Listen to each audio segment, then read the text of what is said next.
Get off that exhausting hamster wheel and into balanced living with Dr. Marissa. Promise you joy in the mystery. Dr. Marissa, also known as the Asian Oprah. Her mission, to be a beneficial presence on the planet. Her purpose, to be your personal advocate to live, laugh, love, learn. Her life motto, don't die wondering. Take back your life with Dr. Marissa Pay. And welcome. You're tuned in to Take My Advice. I'm not using it. Get balanced with Dr. Marissa, the morning show here on KCAA, NBC News, CNBC News, NBC Sports Radio Station, AM 1050, FM 106.5, and streaming everywhere. iHeartRadio, Spotify, Stitcher, iTunes, TuneIn, Audible, Amazon Music, Tiki Lab, Rumble, Podchaser, Spreaker, Streaker, and more.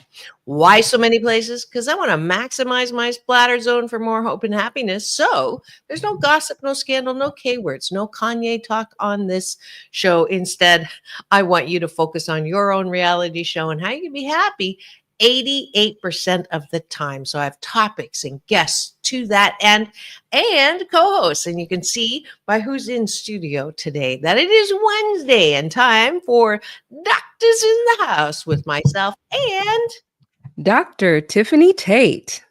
Yay!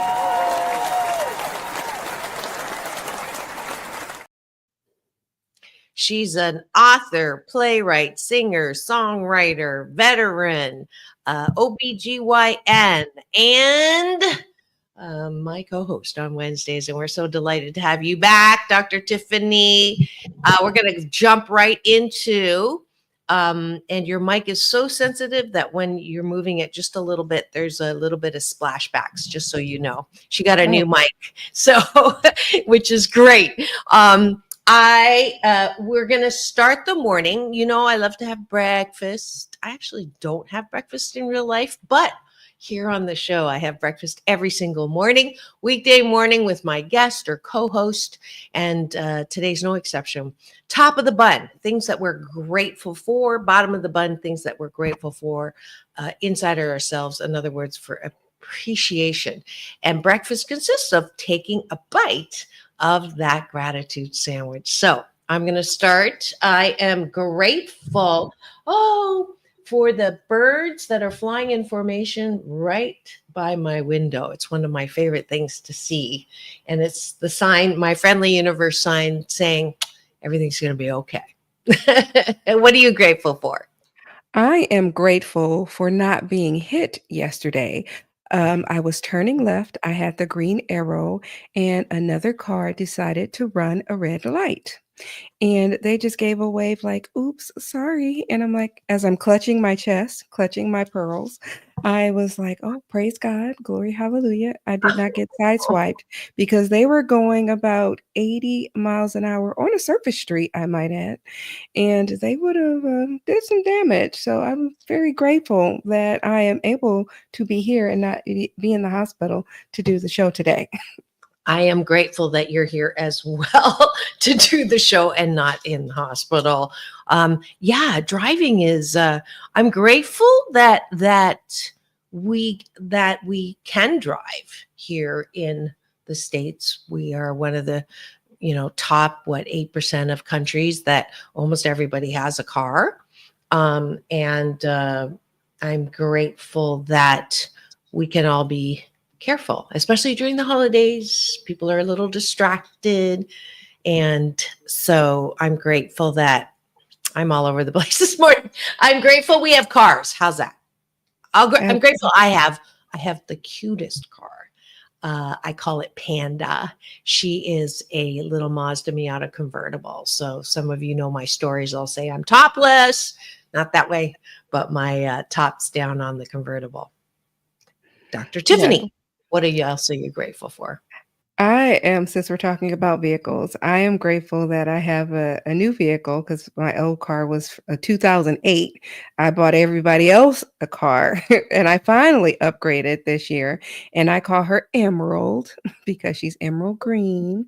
Of Oh, course, I name my cars and I call her Emerald. And she is an electric vehicle mm, and she is beautiful. In my perspective, I've showed Dr. Marissa her.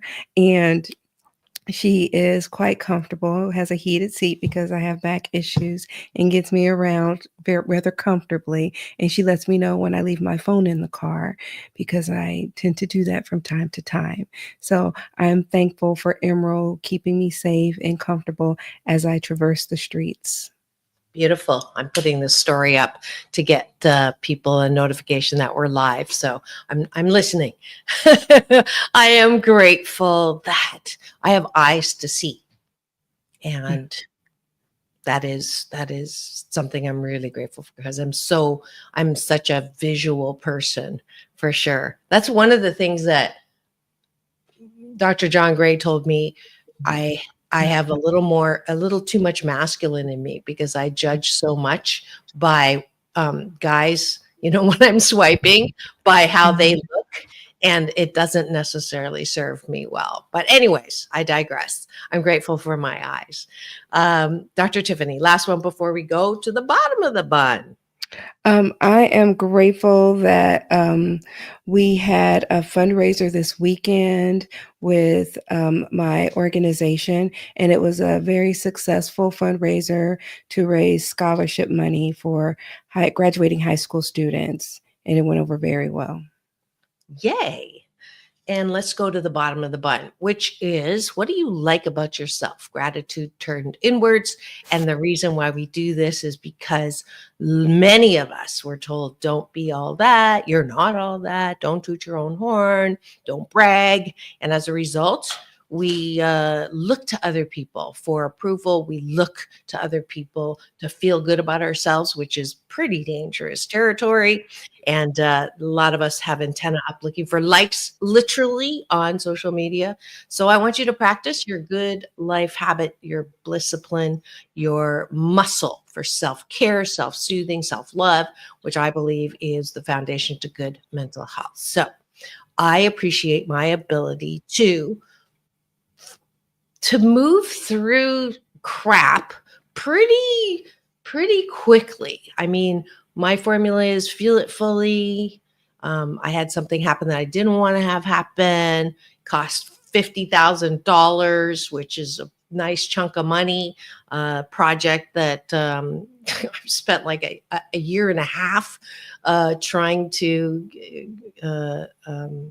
get it to work. And last night I found out that it is definitely gone. And so I've been moving through that, and I had to feel angry, I had to feel sad, and now thanks to my hashtag discipline, I appreciate my ability to come to acceptance. This too shall pass. It's just money, IJM. And the last time I had a huge contract, it was 200,000 that canceled because my sponsoring executive got fired. I got the voice saying right, and the next thing I know, I have a number one best-selling book. So I can't wait to see what good comes out of this. Dr. Tiffany, what do you like about yourself? I like the fact that I can be okay with taking constructive criticism. And I think a lot of times that we can be hard on ourselves, that we don't want to accept the hard parts, like you said, failure or thing like that. But I always look at failure as a first attempt in learning, and it's okay because it just means that we are growing and that we are adjusting. And as we adjust and grow, it's just an opportunity to develop ourselves. And as we do those things, we can we can evolve. And I look at myself as I have not been able to do what I love to do. It Mm. has been a growing experience, and that's how I ended up here on the show. Yeah, exactly. And which is why she's here on the show, because I just love people who, you know, take adversity or take lemons or take brown bananas and make them into delicious, yummy banana bread, like her OBGYN. That's what she loved to do. And through an accident, she can't do it anymore. And, but it allowed her to explore other things that she's amazing at. And during the break, you'll hear some of the work that she's doing as far as children's education. And that's what life is. Life is not, that expression, God's will, not mine. Mm-hmm. I'm so stubborn, and I also grew up with a God that was angry and punishing. So I would, anytime someone said God's will, not mine, like in the situation that I'm in, I would be like, what? But that sounds like so like punishment or not fun. So I came up with a new thing. It's my old thing is, let my will be aligned with thine. Right. That Mm-hmm. that helps. But my newest one, I love it, is God's will may be mine. So that's what I'm saying. God's will may be mine. And that's another thing that I appreciate about myself is I love playing with words. I love playing with vocabulary. I love making up words because it makes me laugh. And laughter is my favorite sound on the planet. So there. One more, Dr. Tiffanie. What do you like about yourself? And I like the fact that I can dance. Ooh. Nice. Yes, you can. And I want to learn that what's that step that I want to learn from you? You guys were doing it at the wedding, at your 50th party. The Chicago style stepping. I think so. It's the one where you da da da da da da da da da. That one. Anyways. Oh, the soul line dancing. Yeah, I think The that Tamiya line dance. I think you're talking about that one. Yeah, it's the only one I know. The Cuban shuffle. I know the electric dance. I know the Macarena, but that one that you were doing, I don't know. Yeah, that was the Tamiya line dance. Okay. The Mia line dance? Tamiya, Tamia. Tamiya. Okay. It's because she's an artist who sings the song, and usually you learn from her song. Yes. Ah, love it. Okay. It's very soulful and sultry. Mm-hmm. Is okay. Mm-hmm. All right. And that is it for having breakfast with on Doctors in the House with myself and Dr. Tiffanie Tate. Hopefully it was as yummy for you as it was for us. We do this every weekday morning to start the show off because I want to balance out all the bad news out there with some good news. I'm not going to talk about what's on the headlines on purpose because most of the times it is not happy making. And so taking a bite of my gratitude sandwich is happy making. Hopefully you will continue this good life habit for the next 28 consecutive days. Because frankly, my dear, how the fork do you expect anybody to approve of you if you cannot approve of yourself? Thanks for joining us for breakfast.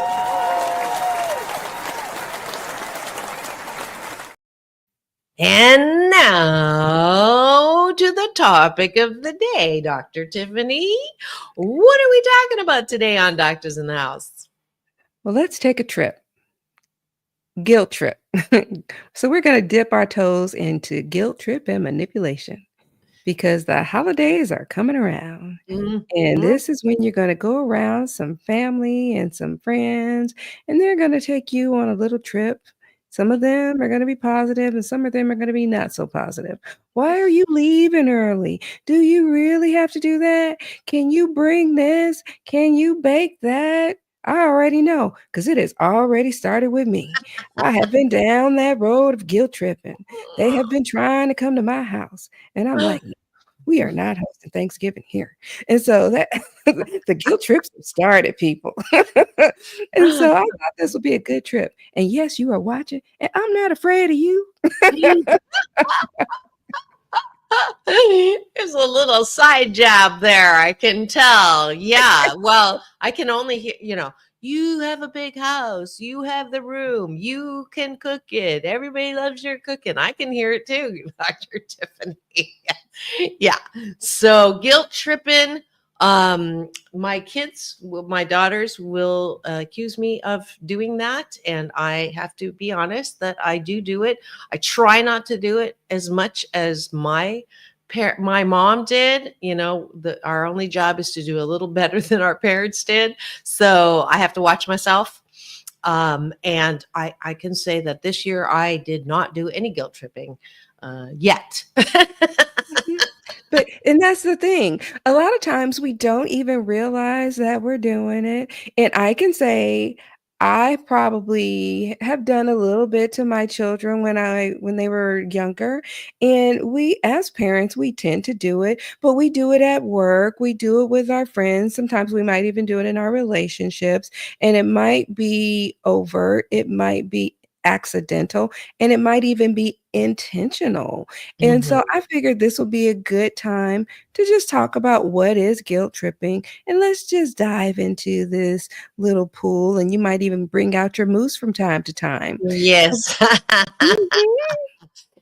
The thing that came to my moose mind, those of you who don't are here for the first time, this is my when I put the moose on the table, as Dr. Tiffany was referring to, it's my Canadian version of talking about the elephant in the room. And I will say that the reason why I'm guilty of guilt tripping is I grew up with a BS, a belief system, very strong one on my mother's side. I call it the Tao, strong Tao women. Curse is too strong, but it's not pretty. But it's based on, if I do something for you, you owe me. So it's that tit for tat, right? I was here for you. I did this. I bought you this. Therefore, you. And that to me is a definition of a guilt trip. Mhm. And so, yeah, guilt tripping is just making someone feel guilty in order to induce some type of behavior or to make them feel like they owe you something. And I've done it. Like, I put a roof over your head, I feed you, I clothe you, I expect you to clean the kitchen, I expect you to take the trash out. And so we expect our children to do certain things. They are responsible to do certain things. And I think that we as parents need to just say, okay, we do need to communicate these things to them, but we expect them to do it because that is their responsibility. But they don't need to owe us that. That's just them being responsible. And so it's just a better way of communicating, not necessarily making them feel guilty about it. Because when you start to make them feel guilty, you set up this bad pattern of reward response. And then you fall into this resentment and rebellion type of behavior. Yeah, it's very common. I think we're all raised by well-meaning parents, some more mean than well, when they say things like, I only want what's best for you, Mhm. right? Or I raised you better, or you make me feel, or I'll be happy if you, or it makes me so mad when you. So these are all just normal, right? Parenting communication, but it teaches people, kids, that um, they have power to make you mad or happy. And it's such a dangerous slope because we're seeing it now. If you're not happy unless you're making someone else happy, but really, moose on the table is, you cannot make me mad. I choose to be mad as a reaction to what you're saying and doing. That's Mhm. graduate school. Not easy, but that's graduate school. It's one of the best things I learned from Abraham Hicks is, um, you know, cutting people, saying to people, I'm not quite this graduated yet, advanced, but saying to people, I'm letting you off the hook. Nothing you do or say is going to affect me. I'm in charge of my response to you, good, bad, or ugly. Now, that's a huge shift from how we grew up, thinking we have the power to make someone happy or unhappy. Mhm. And it's the same way when you deal with colleagues, as well as friends, and as well as a romantic partner, because the person who's being guilt tripped is likely to feel hurt, sad, and trapped. And you really don't want that in your relationship. And they're likely to feel uncomfortable, and you're not really going to know how to respond because they don't know really what's important. And you don't really want to feel unsure of whose needs are more important in the relationship, the person who's feeling guilt tripped, or the person on the giving end or the receiving end. And so there's this questionable dynamic. So then you can look at the psychology of the guilt tripper, because they're feeling slighted and rejected, and there's this insecurity and ambiguity, and they may have issues. And then you have the person on the receiving end who also has issues. So there's just this failure to communicate on both ends. Yeah. Yeah. Great point. If you've just tuned in, you're wondering what's going on in studio today. It is Wednesday, which means it's time for Doctor's in the House with myself and Dr. Tiffanie Tate. on Take My Advice. I'm not using it. Get Balanced with Dr. Marissa, the morning show on KCAA, the station that leaves no listener behind, AM 1050, FM 106.5, streaming everywhere, including where you can watch and listen on my YouTube TV channel. Free subscribe, and you'll be able to also comment and ask questions here in studio. I see eyeballs rolling in, so please do participate. We love it when you put in your 8 cents worth on this show. We are talking about guilt tripping. Are you tripping over your guilt? Are you allowing people to take you on a guilt trip? And maybe even how to give people a guilt trip. No, I'm kidding. We're not doing that one. Instead, we are looking at how we can make ourselves happier by not taking the guilt trip that people want you to take. Dr. Tiffanie, I'm sure you've done some research and share with us whatever that headline is. Well, I looked up a lot of different things because I wanted to be well versed, because a lot of times people are like, well, what about when somebody deserves it?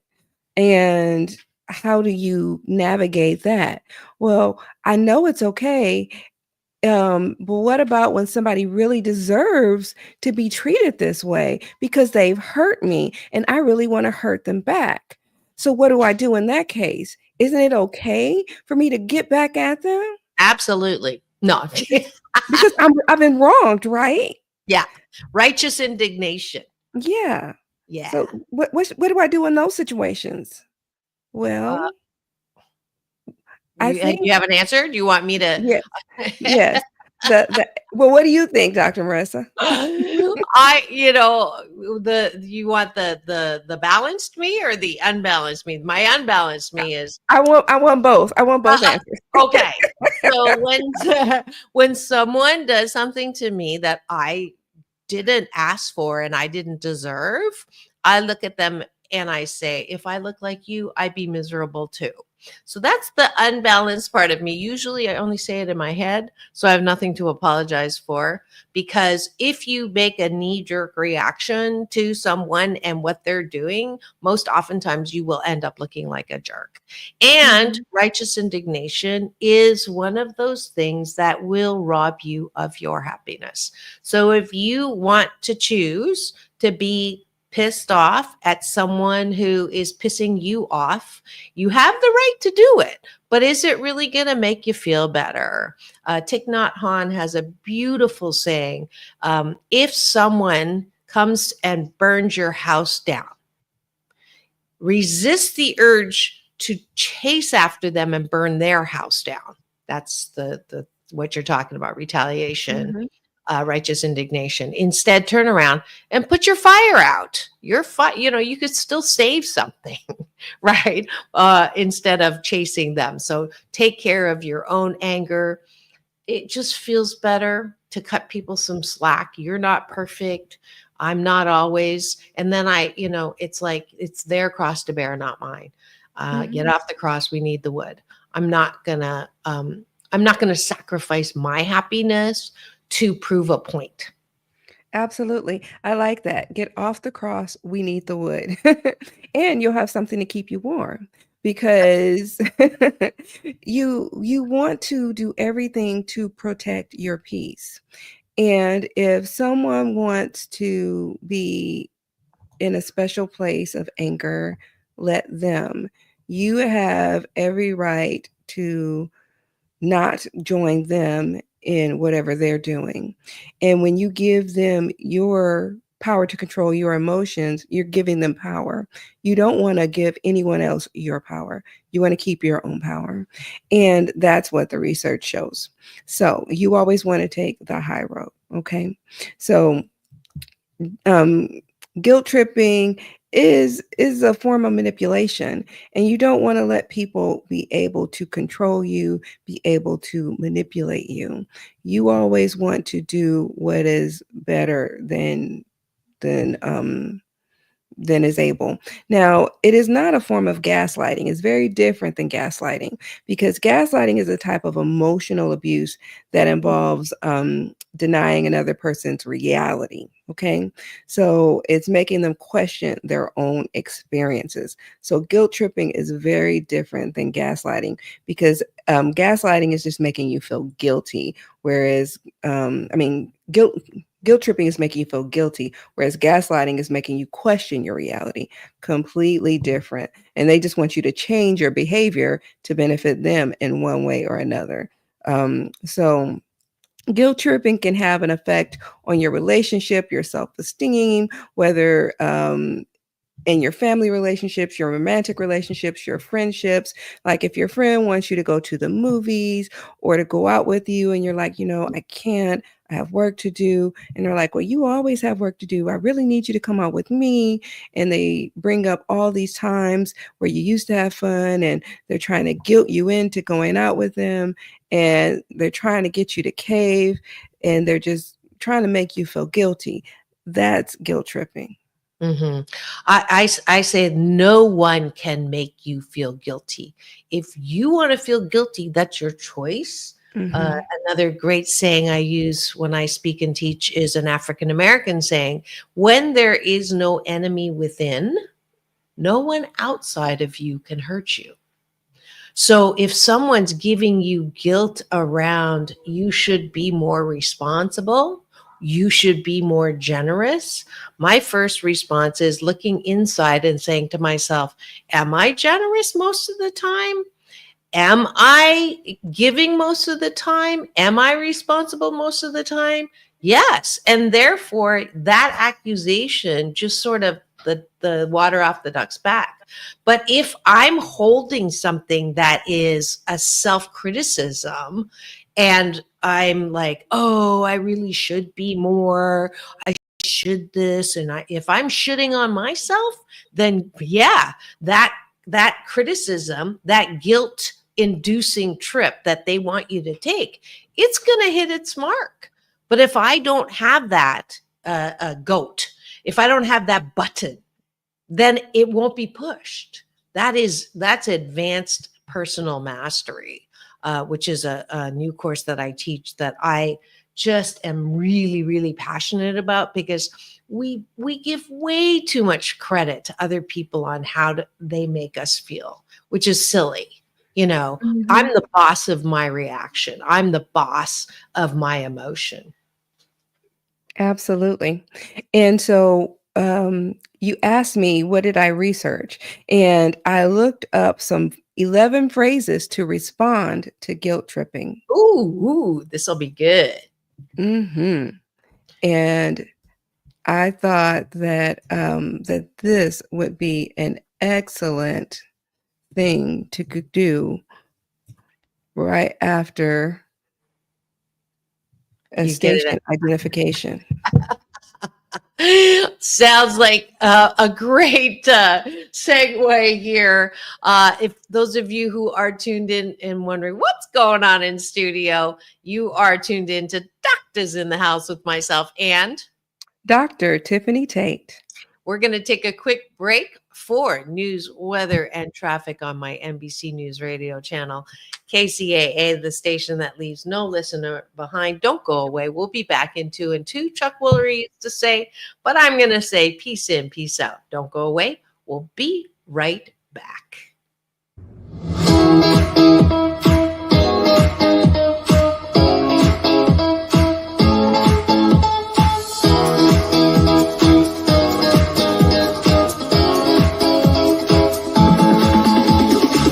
Take back your life with Dr. Marissa Pay. And Hi. now we're going to have Dr. Tiffanie share with you some great gift ideas that she has from her collection of children's books. Dr. Tiffanie, take it.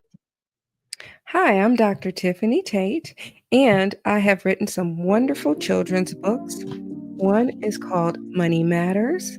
It teaches children about investing and saving. The next is Bad Touching, and you can pick these books up on Amazon as well as Barnes and Nobles. And the third book is Little Engine Mia Sings. It's also available as an audiobook. It teaches children about bullying. Get yours today for your nearest child, niece, nephew, or friend. Thank you.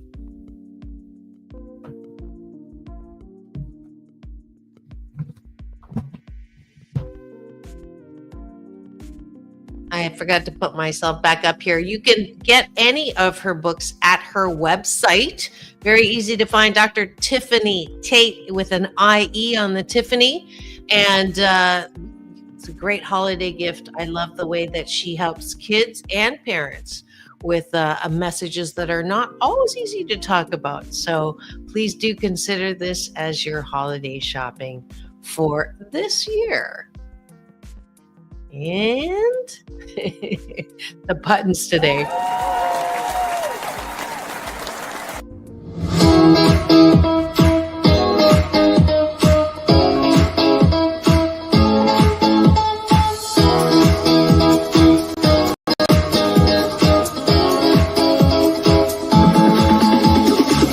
Take back your life with Dr. Marissa Pay. And welcome. You're tuned in to Take My Advice. I'm Not Using It. Get Balanced with Dr. Marissa, the morning show here on KCAA, home to the Asian Oprah, NBC News Radio, and you're watching radio, watch and listen on my YouTube TV channel every weekday morning, a show about hope and happiness, balancing out all the bad news out there with some good news, good people, and great co-host. Dr. Tiffanie Tate has chosen today to talk about guilt and guilt tripping, especially over the holidays. We've been working through this topic very happily and funnily, and now she's going to give us some responses that you might want to jot down here as you respond to guilt tripping, probably in a nicer way than I did with the if I look like you, I'd be miserable too. Dr. Tiffany, take it away.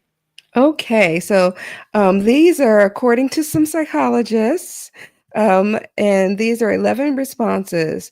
So one is, I can tell you are upset. I am here and I am listening. And this response helps you if you feel that relationship is worth salvaging. Sometimes you're like, okay, I'm not really feeling this relationship. And if you don't think it's worth saving, you can take the Dr. Marissa approach. If I were you, I'd be miserable Talk too. to the, yeah, or Deuces. talk to the hand. Peace Bye-bye. out. Yeah, Absolutely. peace out. Bye-bye. Deuces. And so the second would be blaming me is not going to help you. That's another direct approach. Saying like, I know what you're doing and I'm not feeling you. The third is, I understand you're frustrated, but I need you to see my side as well, because this validates that you know what they're saying and that you are attentive, but you also want them to understand how you're feeling too, because you deserve to be heard, right, Dr. Marissa? Yes, absolutely. Absolutely. Number 4, I will help if I can. I see you're having a hard time. So it shows that you're having some empathy, but it also lets them know that you're not being a pushover and you are setting your boundaries. So you're not saying that I'm going to be there, but you have the option to be there. And it's completely up to you. Mhm. So, Mhm. number 5, I'm not responsible for how you feel. Completely true. You are not responsible for another person's feelings. You're only responsible for your own feelings. And it is important for you to remember that. The only comment I'll make on all the ones so far is that when someone's in that kind of a heightened emotional mood, the ability to hear anything that isn't completely what they want to hear is going to just add fuel to the fire. And it reminds me of the tool I use is called just don't pick up the rope or let go of. You can't have a tug of war when you don't have hold of that rope. Now, I'm not saying that that's conflict avoidant, and which is what I do a lot because I just don't want to deal with it. I have to learn how to, say things like, you know what, whatever I'm saying right now is probably not what you want to hear. So can we agree that in an hour we'll come back together and see if we can't find a win-win? That to me is the number one most effective way to kind of de-escalate and still, not avoid the confrontation. We call it a carefrontation instead of a confrontation. So that's my comment. I mean, I think all these, wherever you got them, are good ideas, but not when a person is already pissed off. But a lot of times people won't, they're demanding a response and you can't necessarily get away. And if you're pressured to respond, you need a response. You can't just necessarily walk away because they're like, oh, you're walking away from me. You're not saying anything. And that is more offensive. And that's going to deteriorate the relationship even further. But And I'm you not need a response. saying, yeah, I'm not saying not to say anything. I said, right now, whatever I'm going to say to you is not going to be what you want to hear.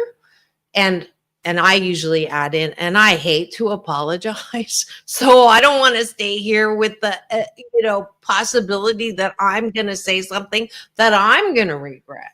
So it is, you're absolutely right to just go whatever and then walk away. That's not what I'm saying. I'm saying respond, but respond with, I when my kids would say something to me or ask me a question, and I would say, do you want me to give you the answer that you want?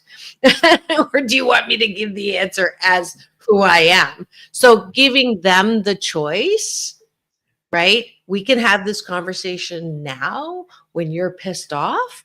And I would prefer it if we had this conversation later when we're both less pissed off.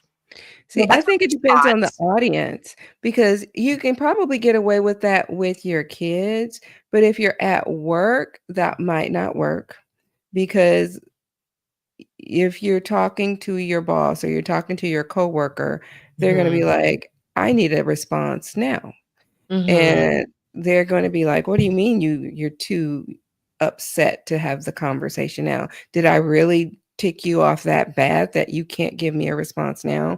Or if you can say, okay, I need to tell, I need you to tell me what you need from me in one sentence, where it's more direct, it's more simple, it's more it's more straightforward. Whereas if it's familial or if it's with a partner, if it's more intimate.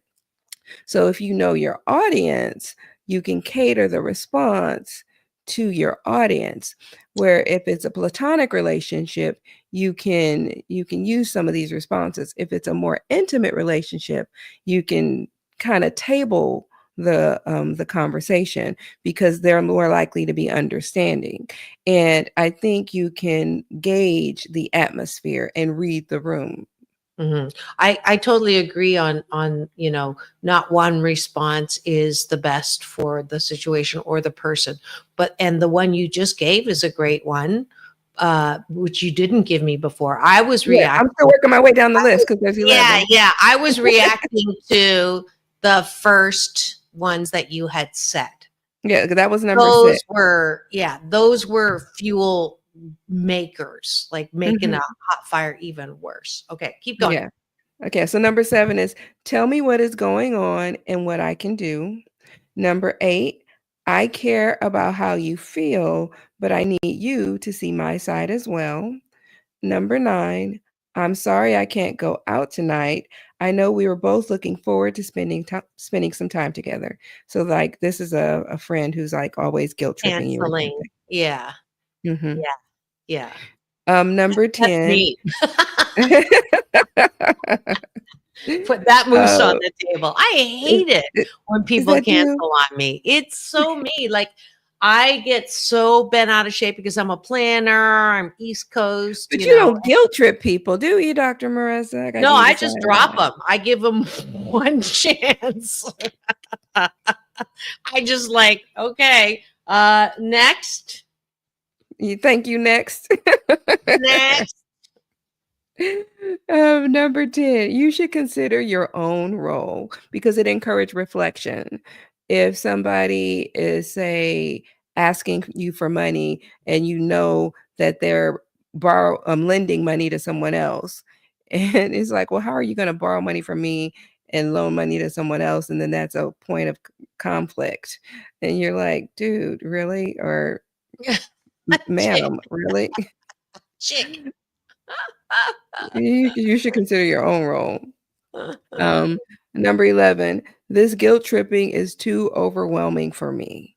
So this is more direct. Like if you know that they're guilt Mm, tripping you, if it mhm. becomes so much, you should consider leaving the relationship because you should always protect your peace. Yeah, And I think that's very important, protecting your yeah, peace. yeah, yeah, yeah. Good. I like the later ones better than the earlier ones, which is why I reacted as I did. And it is definitely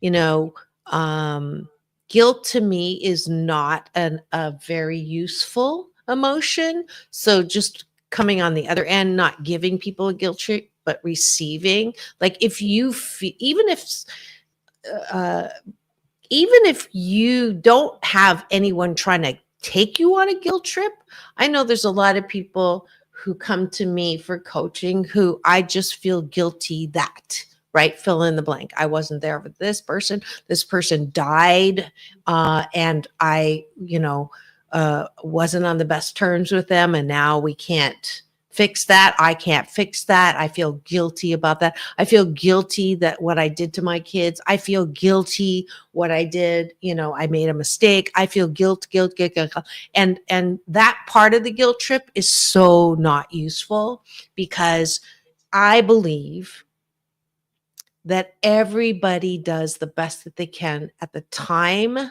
they have and what resources they have then, and Mm. myself included. And so if you're feeling guilt, even without anybody trying to give you a guilt trip, it is so important to forgive yourself and not walk around for the rest of your life with that burden of guilt. It's really not useful. Guilt is only as good as what it wants you to do differently, right? Living amends, making, doing something different. If you're always um making jokes at the expense of someone else and they come to you and say that, that hurt my feelings, that kind of guilt, I hurt someone. Okay, then look at your own side of the street. Like Dr. Tiffanie was saying, what can I do differently so I'm not doing the thing that is generating my guilt, right? That Mhm. I think is another sort of angle on guilt. Absolutely. And I don't think that we should give our power to other people. And I think it's important that you always should protect your peace. And whether it is in a friendship, whether it is in a relationship, and whether it is with your family, you always need to preserve and protect your peace. And it's interesting because I was at a birthday party this weekend and I had a conversation with some newly formed friends, Mhm. and I was stressing that because they were taking care of her grandmother who was having medical challenges, and she was basically being very emotionally abusive, and she was living with her. And I said, well, you probably should get a sitter even though she's having medical challenges. You can't go to work and then come home and be abused emotionally because your home is your castle. And you can still love her, but you need to preserve your mental health because stress kills. And you can love her even at home from afar. And I know you don't want to put her in a home and you want to keep her at home, but you need to preserve your mental health. Mm. And your health is your wealth, and you Mhm. have to protect your peace, even at home. Ooh, you just put a giant moose on the table. Let's look at the guilt that comes from not having your parents in your home as they're aging. I think Mm. this is a huge uh, topic that I'm glad we're getting to before the end of the show. And especially if you're in from a culture.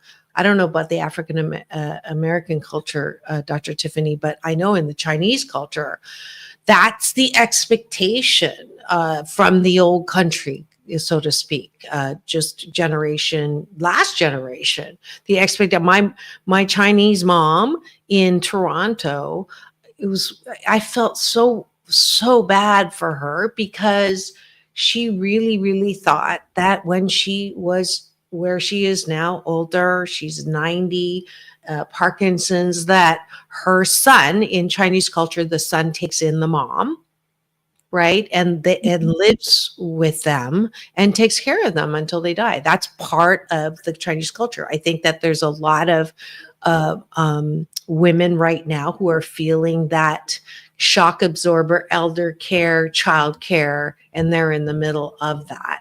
And so if I'm speaking to anybody who's carrying some guilt around, I should be taking care of, like your friend was saying, I want to be there for her. I want to take care of her. And at the same time, it's untenable. It is creating so much stress, right, in your own life, because that's just, you're not equipped for it, right? And it's not good for Mhm. you. That guilt is like decaffeinated coffee. Why bother, right? It's not Mhm. helpful to have guilt about something that is, you know, not your burden to bear. Yes, it would be wonderful if everybody took care of our own elder and moved them in and do that like it was in the old days, but it's not the old days, right? And it is Mm. a decision that be at peace with it. Whatever decision you make, be at peace with it. You're doing the best that you can with the time that you have, with the resources you have. If you don't have the time or the resources, it's not good to do it anyways and then feel guilty about it. That, my friends, is hurting yourself. Absolutely, absolutely. And all we can do is the best that we can do. And no one has the right to judge you. No one has the right to criticize you. You can only be the best you that you can be. Hmm. And you can love your family, you can love your parents, you can love your children. There's no manual telling you what to do. People can write all the books in the world, but all you can do is what you can do and put forth the best effort. hmm Yeah, that goes back to what I was talking about. When there is no enemy within, nothing outside can hurt you. If you carry that guilt that you should have someone in your home taking care of them, that you should be doing something more than you are, then you're inviting the guilt trip. You're saying, "Take me on the trip. Give me the ticket to go on a guilt trip," and that's like not useful. So this is very much a topic where you can point the finger at people giving you the guilt trip, but they really should not be able to give you that guilt trip if you're not harboring something that you're stabbing yourself on. And it reminds me, I have a lot of clients who they're so sensitive and they're so well-meaning and they're so want to be everything to everyone. They go all the time to MSU University when they don't need to because they're carrying that predetermined guilt. So when someone shoots an arrow and it's not even at them, it goes over there, they're running towards the arrow and going, "Oh, I'm so bad, I'm so bad, I'm so bad." And you're not. Quit picking up stuff that doesn't belong to you. Don't feel guilty. Don't manufacture reasons to feel guilty. This is like silliness, but we do. Those of us who grew up feeling overly responsible because we were told that it was our fault or that you're responsible. That's our work. That's a oversized emotional baggage that we can leave in the past because it's always your happiness is your choice. Your ability to be at peace, as Dr. Tiffanie says, that's your peace. Guard it. Act on your own behalf to be in it. That's your responsibility. Mm-hmm. And happiness is an inside job. Nobody can be responsible for your joy, your peace, and your happiness but you.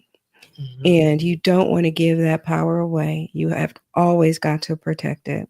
Don't let anyone make you feel guilty. If you don't want to go, don't go.